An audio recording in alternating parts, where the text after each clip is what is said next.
आउ शुभिब नाही चलिला गाड़ी बादाम बाड़ी। बुढ़ी माँ आउ कहबनी चलिला गाड़ी बादाम बाड़ी। बदलिला पुराना बस स्टाण्ड रो स्थान। बुढ़ी माँ आउ कहबनी चलिला गाड़ी बादाम बाड़ी कारण यही बहु पुरातन बस स्टाण्ड रो स्थान एबे बदली जाइछि।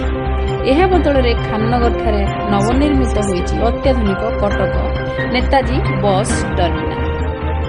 गतकाली मुख्यमंत्री एहाकु उद्घाटन करिबा परे पुराना बादामबाड़ी बस स्टाण्ड समेत 4टा बस स्टाण्ड को आसंता काली बंद कराजिबो। एने एक विज्ञप्ति प्रकाश करी सूचना देइछि कटक आंचलिक परिवहन अधिकारी कार्यालय।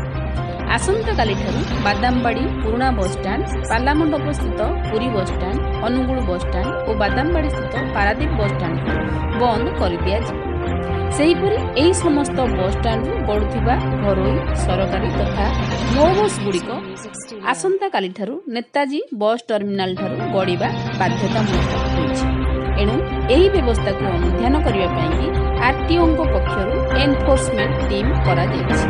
आसंता 17 तारिख 24 तारिख पर्यंत अथवा स्थिति स्वाभाविक होगा पर्यंत एही एनफोर्समेंट जारी रही।